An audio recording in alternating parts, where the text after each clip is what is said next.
जय श्री कृष्ण।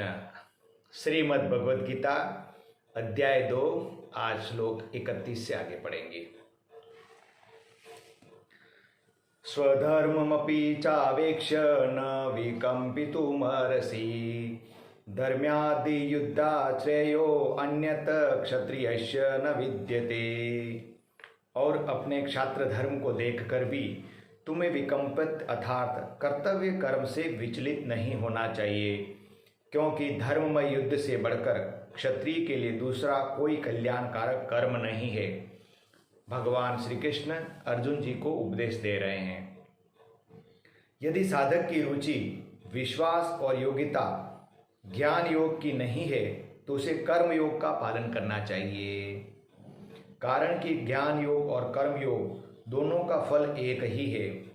तात्पर्य है कि शरीरी के विवेक को महत्व देने से जो तत्व मिलता है वही तत्व शरीर द्वारा स्वधर्म यानी कि कर्तव्य कर्म का पालन करने से भी मिल सकता है।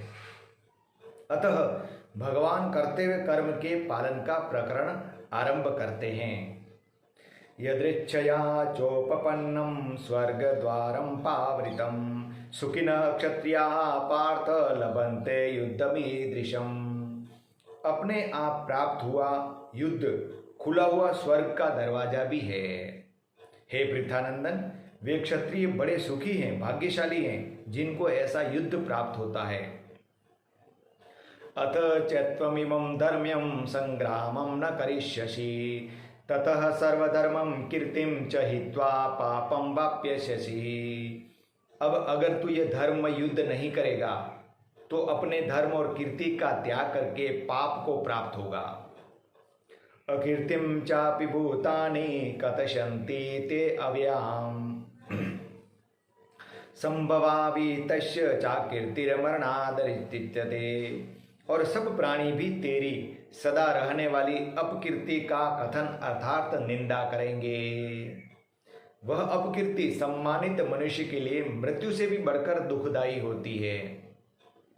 भयाद्रणादु परतम मशन्ते त्वां महारताः ते येषां च त्वं बहुमतो भूत्वा यशशीलागवम्। तथा महारथी लोग तुझे भय के कारण युद्ध से हटा हुआ मानेंगे। जिनकी धारणा में तू बहुमान्य हो चुका है उनकी दृष्टि में तू लघुता को प्राप्त हो जाएगा।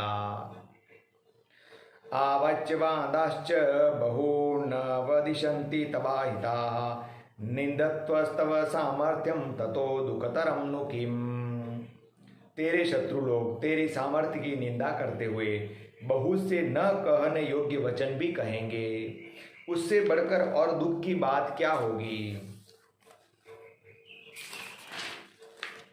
हतो वा प्राप्स्यसि स्वर्गं जित्वा वा भोक्ष्यसे महिम् तस्मादुत्तिष्ठ कौन्तेय युद्धाय कृतनिश्चयः।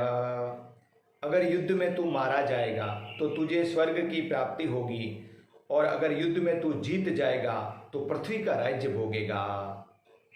अतः हे कुंती नंदन, तू युद्ध के लिए निश्चय करके खड़ा हो जा।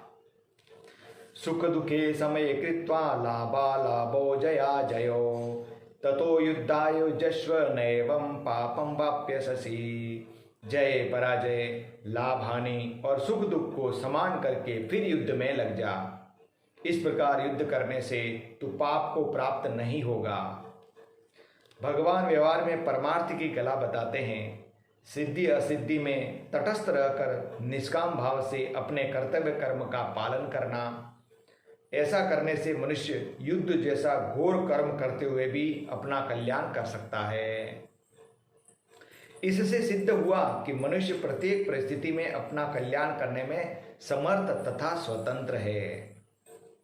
ऐसा ते अभिहिता सांख्ये बुद्धि योगे त्विमां शृणु बुद्धया युक्तो यया पार्थ कर्म बंधम प्रहास्यसि। हे पार्थ, यह समबुद्धि तेरे लिए सांख्य योग में कही गई, और अब तू इसको कर्म योग के विषय में सुन। जिस समबुद्धि से युक्त हुआ तू कर्म बंधन का त्याग कर देगा। भगवान ने 31वें से 37वें श्लोक तक कर्तव्य विज्ञान धर्मशास्त्र अर्थात कर्म का वर्णन किया। अब इस 39वें श्लोक से 53वें श्लोक तक योग विज्ञान अर्थात कर्म योग का वर्णन करते हैं। नेहाभिक्रमनाशोऽस्ति प्रत्यवायो न विद्यते स्वल्पमप्यस्य धर्मस्य त्रायते महतो भयात्। मनुष्य लोक में इस समबुद्धि रूप धर्म के आरंभ का नाश नहीं होता तथा इसके अनुष्ठान का उल्टा फल भी नहीं होता, और इसका थोड़ा सा भी अनुष्ठान महान भय से रक्षा कर लेता है।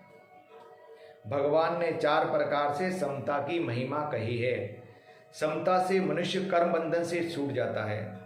समता के आरंभ अर्थात उद्देश्य का भी कभी नाश नहीं होता।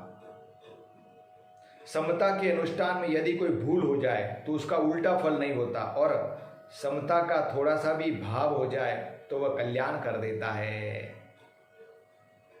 जीवन में थोड़ी भी समता आ जाए तो उसका नाश नहीं होता। भय कितना ही महान हो उसका नाश हो जाता है। असत्य को सत्ता तथा महत्ता देने से महान समता भी स्वल्प हो जाती है और स्वल्प भय भी महान हो जाता है। यदि हम असत्य को सत्ता तथा महत्ता न दें तो समता महान और भय स्वल्प नष्ट हो जाता है।